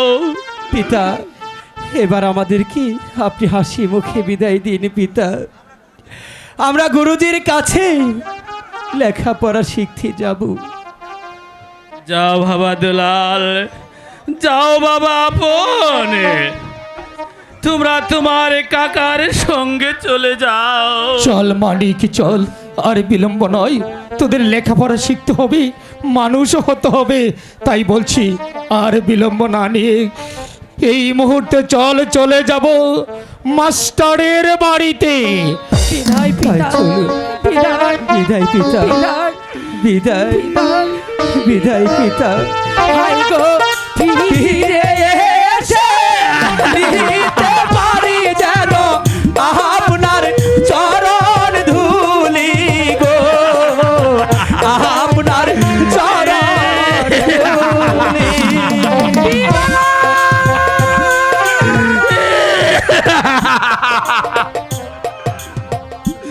ও ভগবান, আমি তোমার কাছে প্রার্থনা করি, আপনি দুলাল তারা তাদের মাকে হারিয়েছে, আমি তোমার কাছে প্রার্থনা করি ওরা যেন লেখাপড়া শিখে মানুষের মতো মানুষ হতে পারে, মানুষের মতো মানুষ হতে পারে। আলাল ভাই, মীর কাসেম আর আমি বলল বন্ধু একই স্কুলে পড়ালেখা শিখেছি, ভাগ্যবশত মীর কাসেম হয়েছে রাজবাড়ির প্রধান শিবাশালার, আর আমি সাধারণত রয়ে গেলাম স্কুল মাস্টার। কিন্তু মীর কাসেম বলেছিল মাঝে মধ্যে সে আমার সঙ্গে সাক্ষাৎ করবে, তার সুখ দুঃখের কথা বলবে, আর আমি আমার যত দুঃখ সুখ তাকে বলবো। কিন্তু এখন পর্যন্ত মীর কাসেমের সঙ্গে আমার কোনো সাক্ষাৎ হলো না। মাস্টার,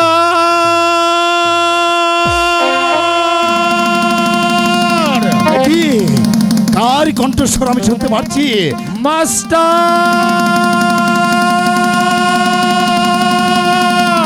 কে? ভলিউম বাড়ান। কে? Master, Mir Kasem? Master, master, Mir Kasem, master,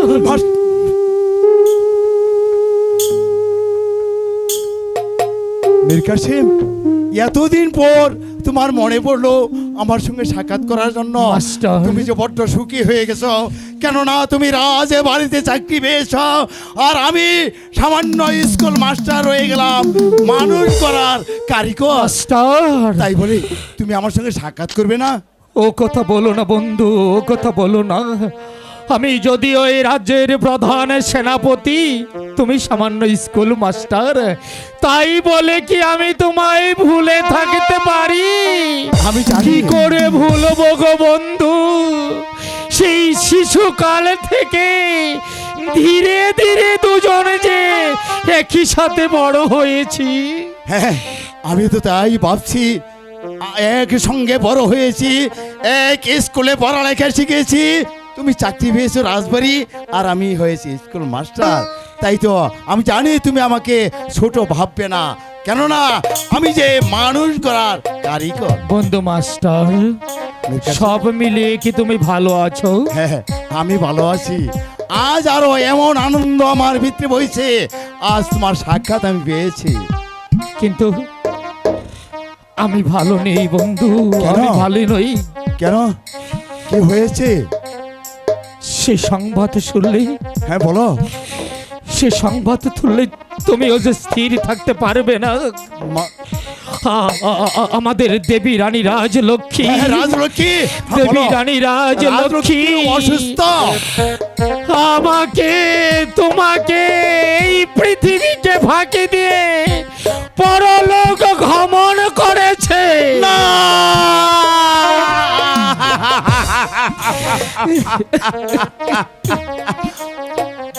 বন্ধু, আজ বাড়িতে এমন একটা দুর্ঘটনা ঘটে গেল, আর তুমি কি পারলে না আমাকে 1 মিনিটের জন্য একটা সংবাদ দিতে? শত কাজের ঝামেলায় আমি তোমাকে সংবাদ দিতে পারিনি বন্ধু, কিন্তু জানো দেবী রানী রাজলক্ষ্মী মৃত্যুর পূর্ব মুহূর্তে তার আদরের 2টি সন্তান আপনার দুলালকে হাতে তুলে দিয়ে বলেছে ওদেরকে লেখাপড়া শিখিয়ে মানুষের মতো মানুষ করতে। তাই তো আমি তোমার কাছে এসেছি আপন দুলালকে লেখাপড়া শিখিয়ে মানুষ করার জন্য। তুমি কি পারবে না বন্ধু মাতৃহারা 2টি সন্তান আপন দুলালকে লেখাপড়া শিখিয়ে মানুষ করতে? কেন কেন পারবো না বন্ধু? আমি যে মানুষ গড়ার কারিগর, আর রাজবাড়ির রাজা ধনবতীর 2টি মাত্র সন্তান আপন দুলাল, তারা লেখাপড়া শিখবে। আমি কেন পারবো না তাদেরকে লেখাপড়া শেখাতে? তাহলে আপন দুলালকে আমি বাইরে রেখে এসেছি। ওদেরকে কোথায় রেখেছ? বাইরে রেখে এসেছি। নিয়ে এসো, নিয়ে এসো বন্ধু, ঠিক তাদেরকে আছে, নিয়ে এসো। আমি এক্ষুনি যাচ্ছি। কেন? কাকামণি, কাকামণি, আয় মানিক, আমাদের আয়। ডেকেছেন? বাবা আপন দুলাল, কাকামণি, উনি তোমাদের গুরুজি, তোমাদের গুরুজিকে প্রণাম এসো, করো। যাও এসো বাবা। বাবা, এসো।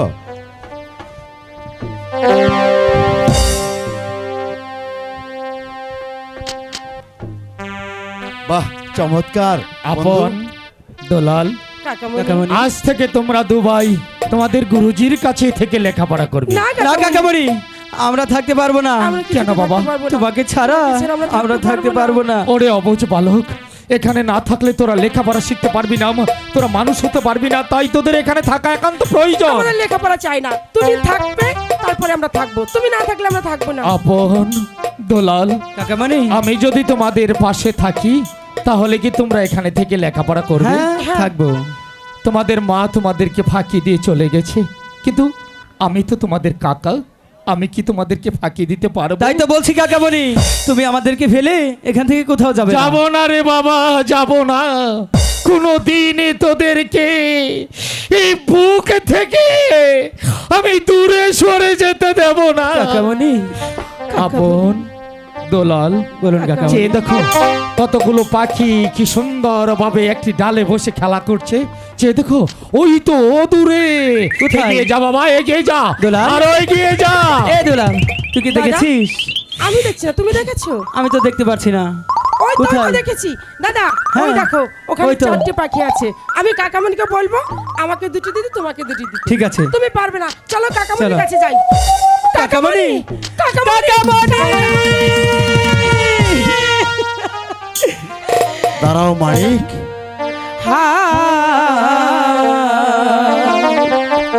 কোথায় গেলে কাকামণি।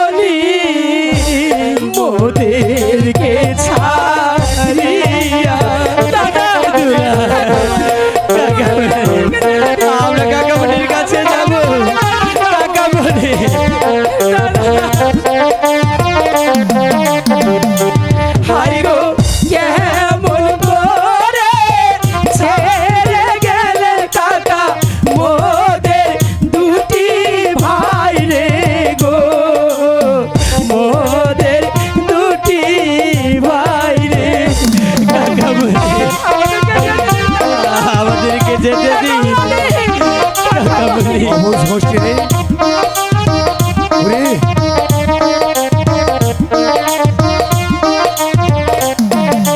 হায় লেখা পড়ায় মন বসে না, মনে বড় দুঃখ।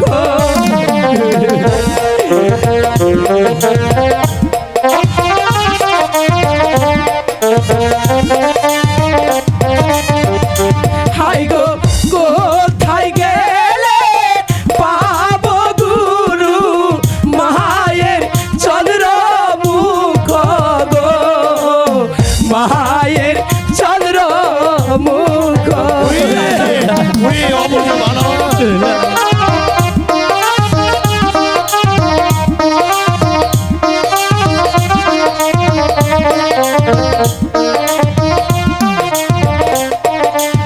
আয় আহারে দা রুণ বিধি, এই ছিল কপালে।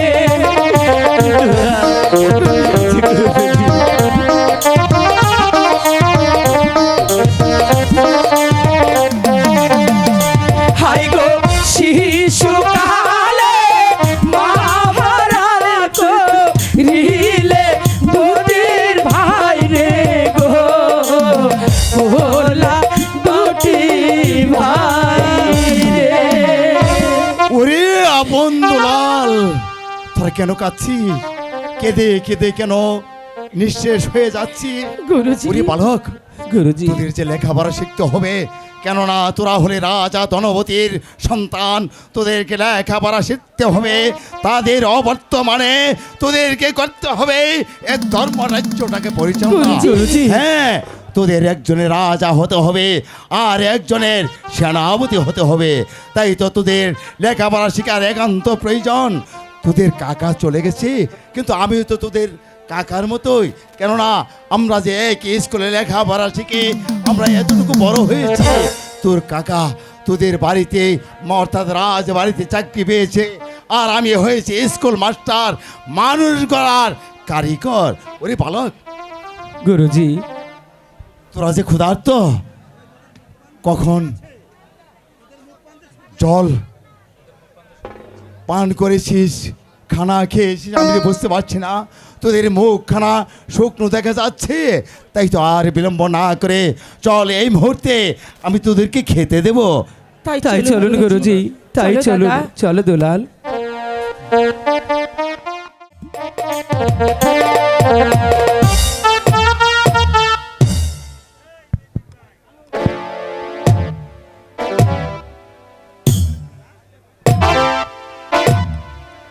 জয় হোক মহারাজের, জয় হোক।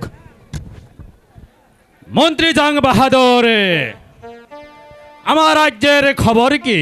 মহারাজ, আমি গিয়েছিলাম প্রজা মহলে, প্রজারা বলা বলি করছে যেদিন থেকে দেবী রানী রাজ লক্ষ্মী স্বর্গধামে চলে গেছে, সেদিন থেকে নাকি এই রাজ্যের লক্ষ্মী চলে গেছে মহারাজ।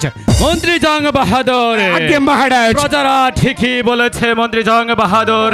আপনি কি জানেন না মন্ত্রী জং বাহাদুর, আমার ধর্মপুরের রাজ্য সমস্ত প্রজা সাধারণ রানী রাজ লক্ষ্মীকে মায়ের মতো শ্রদ্ধা করত।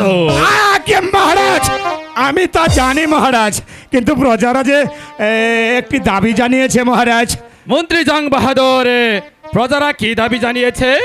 আগে মহারাজ, মানে বলতে আমি যে সাহস পাচ্ছি না মহারাজ। মন্ত্রী জং বাহাদুর, মহারাজ। আমি তোমাকে অবৈধানে করলাম, তুমি নির্ভয় বলো। মানে আগে মহারাজ, প্রজারা বলছে আপনি আবার দ্বিতীয় তারিখ গ্রহণ করুন।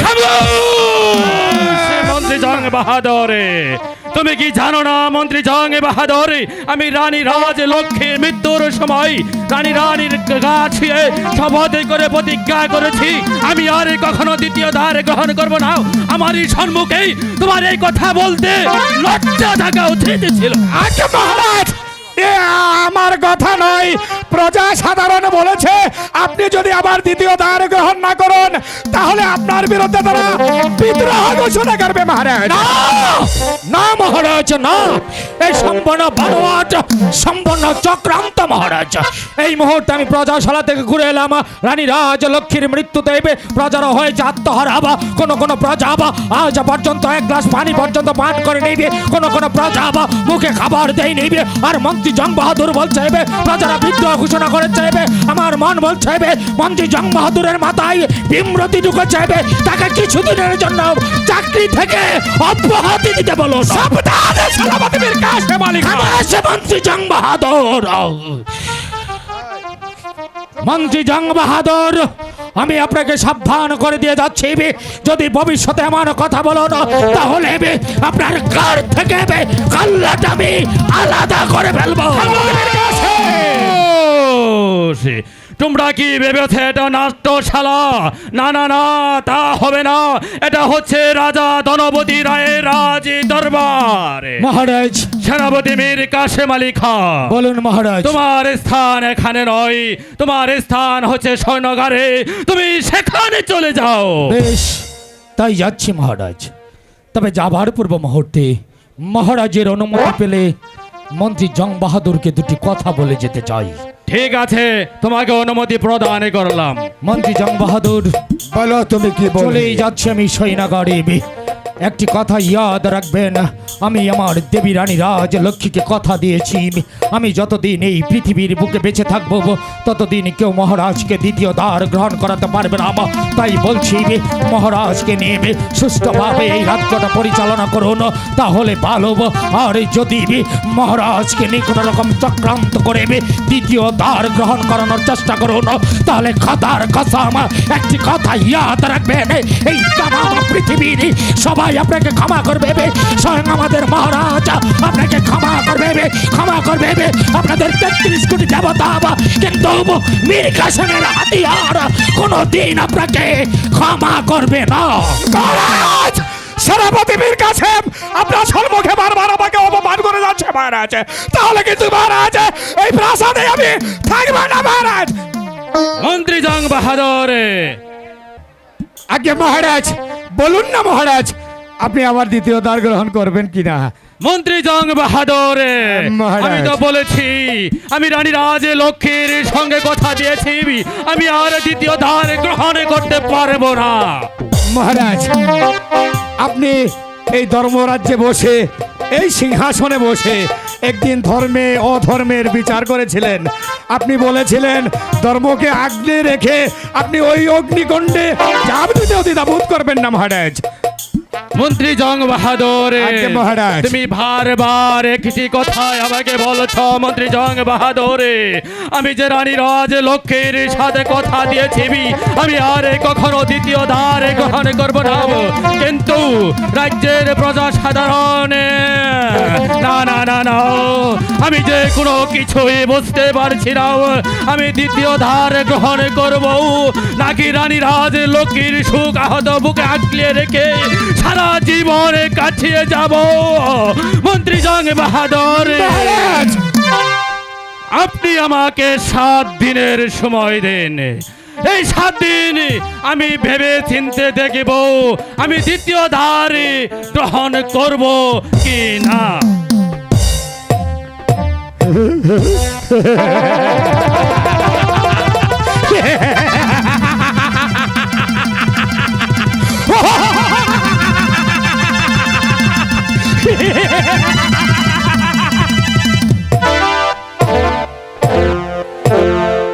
রাজা ধনপতি ধীরাজ, তোমাকে দ্বিতীয় দ্বারে গ্রহণ করতে হবে।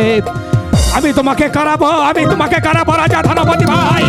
আমি দেখবো এই সেনাপতি বীর কাসেম আলী খান কেমন করে আমার মোদের কাঁটা হয়ে দাঁড়ায়। আমি একটা করে কাঁটা চলে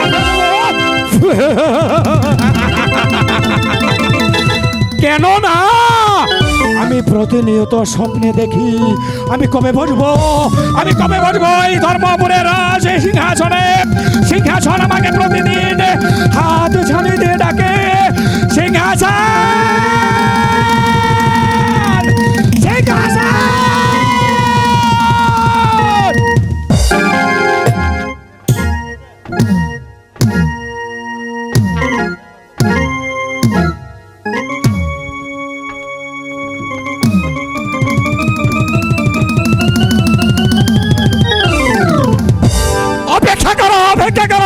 শুনুন, কিছুদিনের মধ্যেই এই মন্ত্রী জং বাহাদুর তোমার উপর উপবেশন করবে।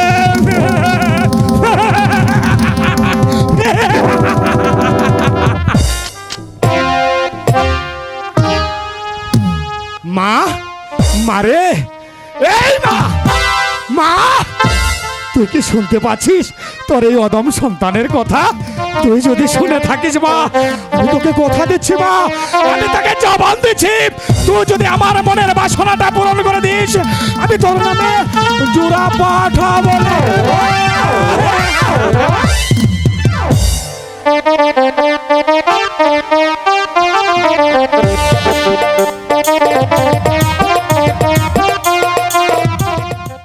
আমি তালহারা এক বেতালা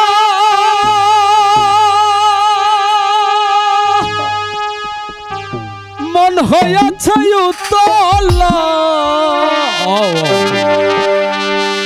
তালহারা এক বেতালা মন হইয়াছে উতলা, উদর ভরিয়া প্রেমের শরাব খেয়েছি রে, উদর ভরিয়া প্রেমের শরাব খেয়েছি, মাতাল হইয়াছি রে আমি মদ খেয়েছি, মাতাল হইয়াছি রে প্রেমের শরাব খেয়েছি, খেয়েছি প্রেমের শরাব, এখন আমার কিসের অভাব, বাংলার নবাব আমি সেজে গিয়েছি, আসে যদি মির্জাফর হয়ে কাঁপে এই অন্তর, ও বাবা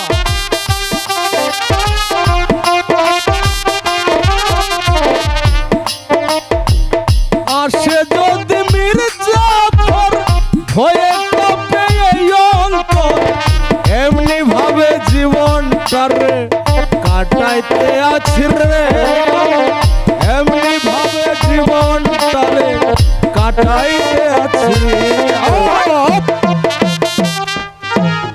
নেশার লাটিম ঝিম ধরেছে, চোখের তারাই রং লেগেছে, এখন কোনো কষ্ট নেই, নেই কোনো ভাবনা, এমনি ভাবে দিন কেটে যায় যখনা, এমনি ভাবে দিন কাটে যায় যখনা।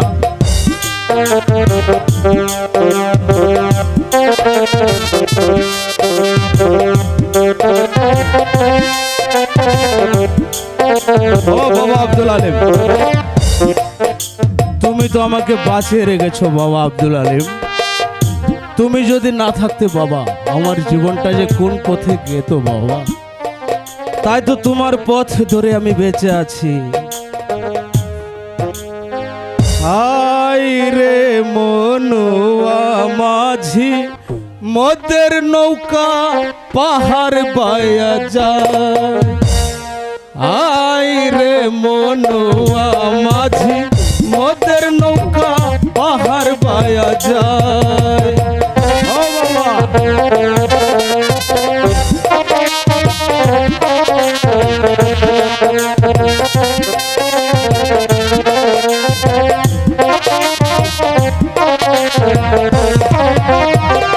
মদ খায়া রাস্তায় চলি,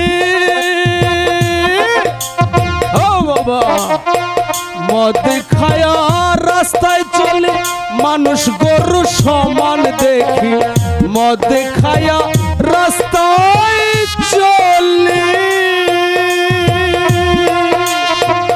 মদ খায়া রাস্তায় চলি, মানুষ গরু সমান দেখি, বাজার দেখি, হাই বাজার দেখি, তাল গাছে রাগাই রে মনুয়া মাঝি মদের নৌকা পাহাড় পায়া যায়, হায় রে মনুয়া মাঝি মদের নৌকা পাহাড় পায়া যায়।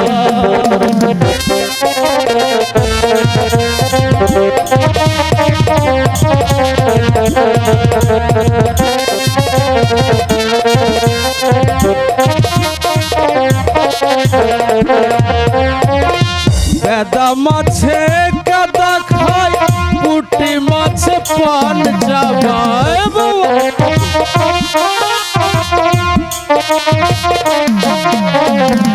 কাদা মাছে কাদা খায় পুটি মাছে পান চাবায় ফুটকা শালা ওই ফুটকা শালা দাঁত বিজলাইয়া শ্বশুর বার যাই রে মনুয়া মাঝি মোদের নৌকা পাহাড় পায়ে যায় হায় রে মনুয়া মাঝি মোদের নৌকা পাহাড় পায়ে যায়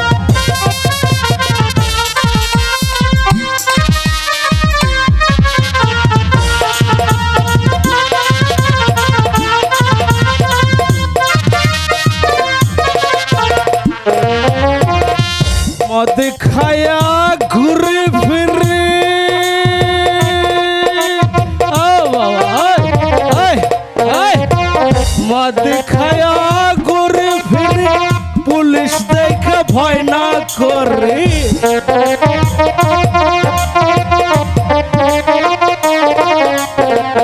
মদ খায়া ঘুরে ফিরে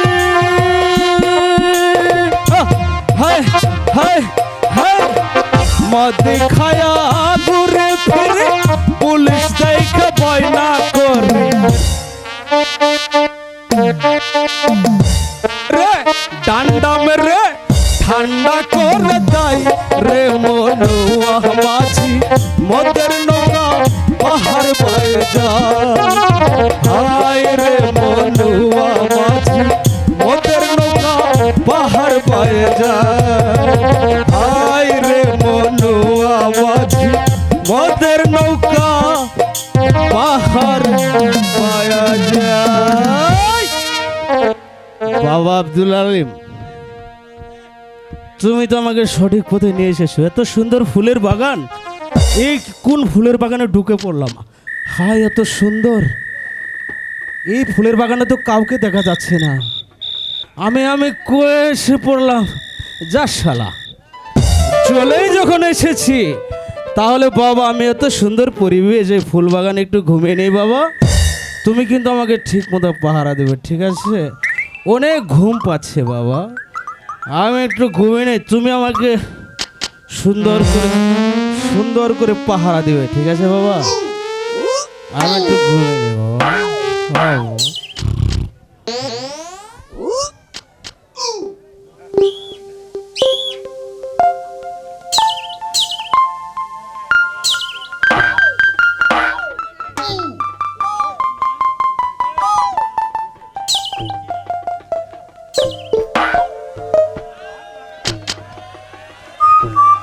আরে বাহ, আমার বাগানে এত সুন্দর সুন্দর ফুল ফুটেছে আর আমি জানি না। আজকে তো আমি ফুল না তুলে ঘরে ফিরছি না, আজকে আমি ফুল তুলে মালা গেঁথে তারপরে ঘরে ফিরবো, এর আগে ফিরবো না।